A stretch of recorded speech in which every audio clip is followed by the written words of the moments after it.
Au sommaire de cette édition, fusillade à Bruxelles en 2016, le tribunal correctionnel de Bruxelles a reconnu Abdeslam et son complice Ayari coupables de tentative d'assassinat à caractère terroriste.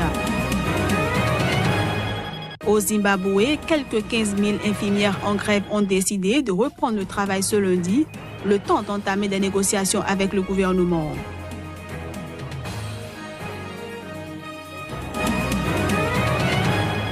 Et puis, lors de 2 opérations de sauvetage menées au large de la Libye, au moins 11 corps de migrants ont été récupérés et 263 personnes secourues ce dimanche.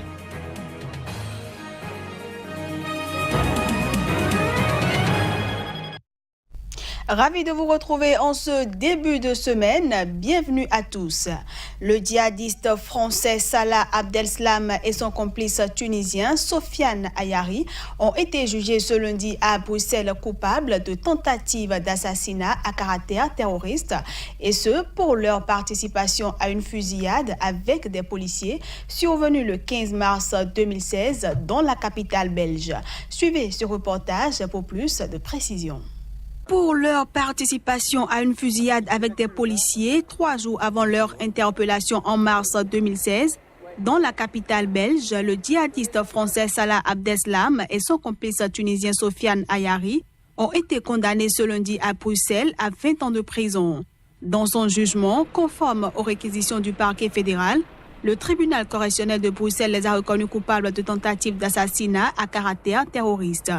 Incarcéré en région parisienne depuis 2 ans, Abdeslam Salah était absent pour la lecture du jugement, tout comme Sofiane Ayari. Son avocat Sven Marie doit désormais lui donner connaissance du jugement avant de décider d'un éventuel appel. C'est la première fois qu'un tribunal statuait sur le sort d'Abdeslam, seul membre encore en vie des commandos djihadistes, ayant attaqué Paris le 13 novembre 2015. Une attaque qui avait fait 130 morts. Par ailleurs, le tribunal a rejeté ce lundi la demande de nullité soulevée lors de l'audience par Maître Marie pour un problème d'emploi des langues dans la procédure. Abdeslam Salah était, avant son arrestation à Bruxelles le 18 mars 2016, l'homme le plus recherché d'Europe. En Guinée équatoriale, le président Teodoro Obiang Nguema dit ne pas être fier de ses pairs.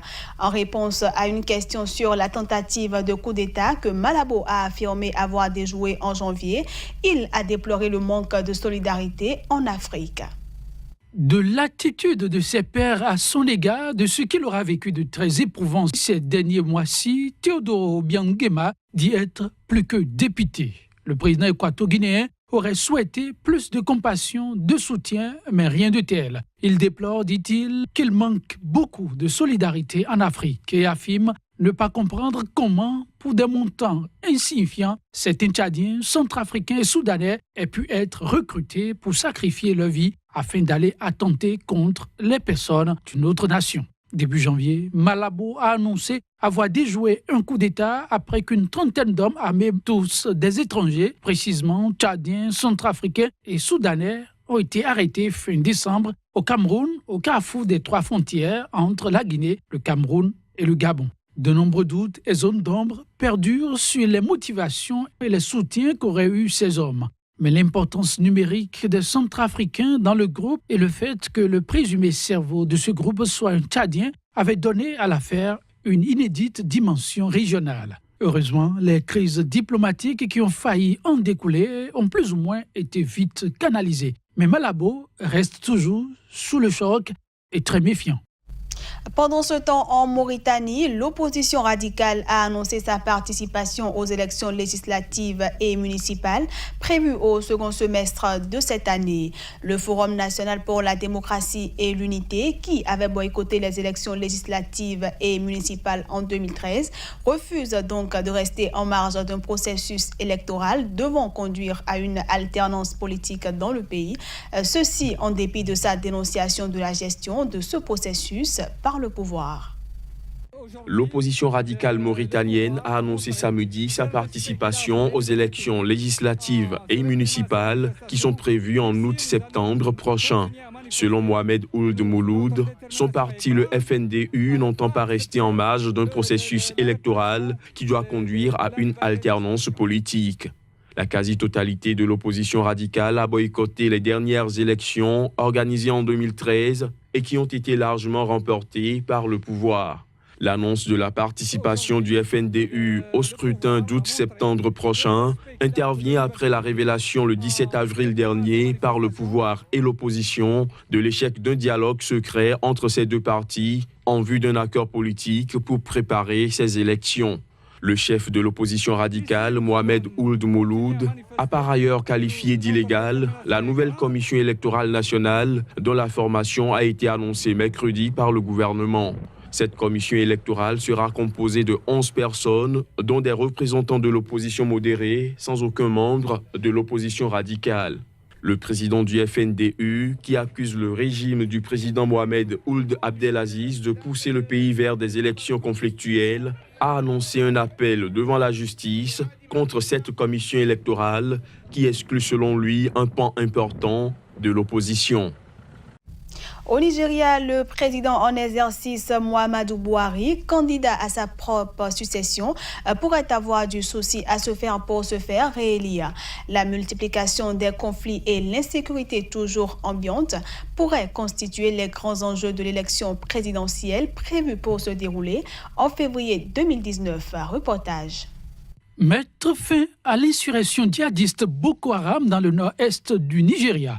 C'est l'une des promesses, sinon la principale, ayant largement contribué à la victoire de Muhammadu Buhari en 2015. À moins d'un an de la prochaine échéance électorale, le défi sécuritaire semble tout entier en dépit des efforts. Pire, de nouveaux défis sécuritaires apparaissent au grand jour et seront sans doute au cœur de la campagne dans le pays le plus peuplé d'Afrique, avec plus de 180 millions d'habitants. Au premier rang des 10 défis, les affrontements entre agriculteurs sédentaires et éleveurs nomades qui secouent depuis des mois les États du centre avec à la clé des milliers de victimes dans le rang des civils. D'ailleurs, la grande criminalité et les enlèvements contre rançon ont connu une recrudescence, notamment dans le nord, tandis que les tensions persistent dans le sud-est où des mouvements séparatistes pro-Biafra contestent l'autorité d'Abuja. Au sujet de la lutte contre la secte islamiste Boko Haram, le pari est encore bien loin d'être gagné. Si l'ancien général des armées, âgé aujourd'hui de 75 ans, a en partie atteint son objectif en chassant les islamistes des localités qu'il contrôlait, les attaques et attentats suicides contre des civils et des militaires continuent tout de même de semer la terreur au quotidien. Face à un tableau pour le moins pas très reluisant, Muhammadu Buhari, candidat à sa propre succession, devra alors retrousser les manches sur ces dossiers s'il tient à voir bien des électeurs lui renouveler leur confiance en février prochain. Un collectif de mouvements de jeunes, d'associations et de partis politiques est né au Mali. Dénommé la Coalition pour l'alternance, le collectif exige la tenue de l'élection présidentielle du 29 juillet prochain et entend tout mettre en œuvre pour une alternance politique. Le reportage est signé Alima Bentouré. À 3 mois de l'élection présidentielle au Mali, le besoin d'une alternance politique se fait de plus en plus sentir. En effet, un collectif dénommé Coalition pour l'alternance vient d'être mis sur les fonds baptismaux. Composé de plusieurs mouvements de jeunes, associations et partis politiques, cette coalition exige d'abord la tenue de l'élection, condition sine qua non selon elle de toute alternance politique. C'est la tenue des élections qui nous importe pour l'instant. Parce que pour qu'il y ait alternance, il faut qu'il y ait élection.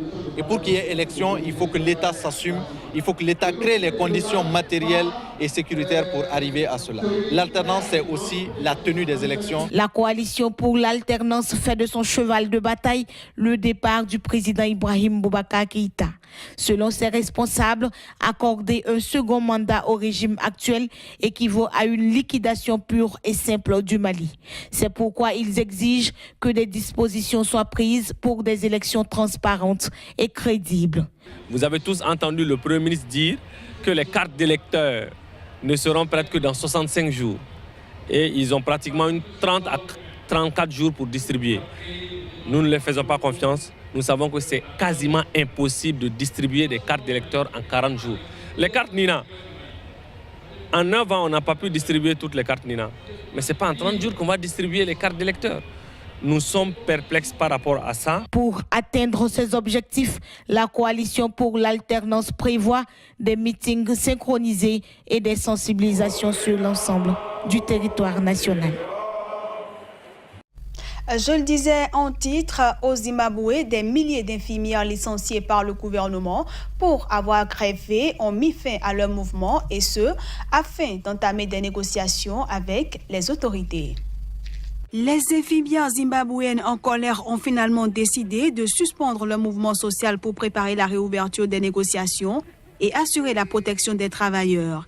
Ainsi, à l'appel de l'Association des infirmières du Zimbabwe, elles vont reprendre le travail à partir de ce lundi, et ce, alors que le gouvernement a commencé à recruter des infirmières à la retraite et d'autres qui sont au chômage pour remplacer les licenciés. En effet, au lendemain de leur mouvement de grève, le vice-président du Zimbabwe, Constantino Chiwenga, avait annoncé leur licenciement, les accusant d'être politiquement motivés.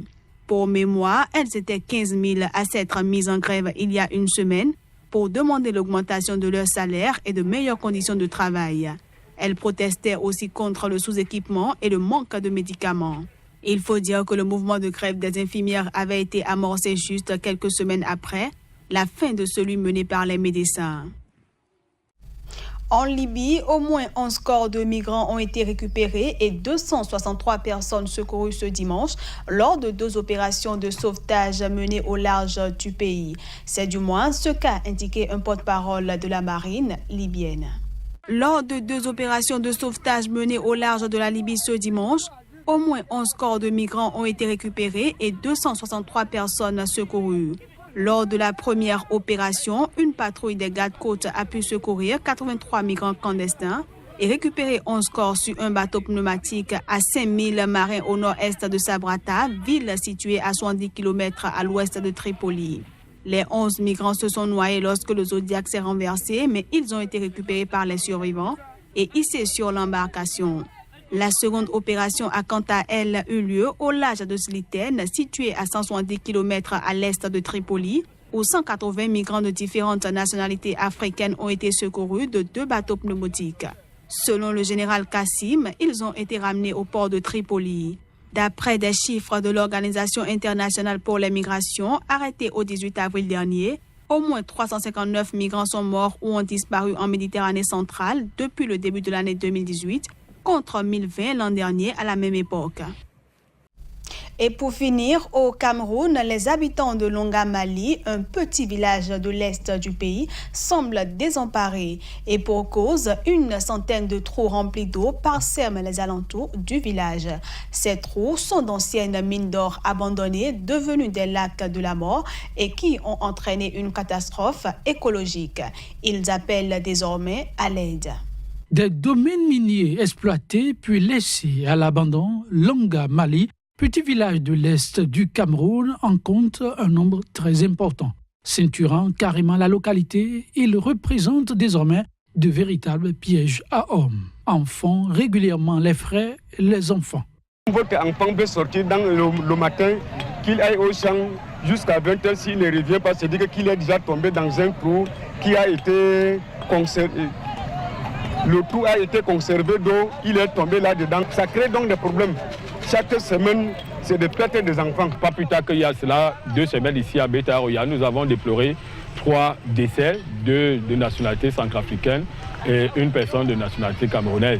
Ces décès sont dus aux éboulements, et notamment dans les trous abandonnés par les sociétés minières et multinationales étrangères qui viennent s'installer et qui ne referment pas derrière elles ces tombes entre guillemets à ciel ouvert qui forment des lacs. Et pourtant, les cahiers de charges font bien obligation aux multinationales de refermer les trous après exploitation des sites. Au non-respect de cette clause s'ajoute un mutisme complice des autorités qui laissent sans voix des populations carrément livrées à elles-mêmes et pauvres chaque jour davantage, quoi qu'installées sur des mines d'or. Et voilà, mesdames, messieurs, c'est sur cette dernière information que prend fin cette édition que je vous remercie d'avoir suivi. Excellente journée à toutes et à tous.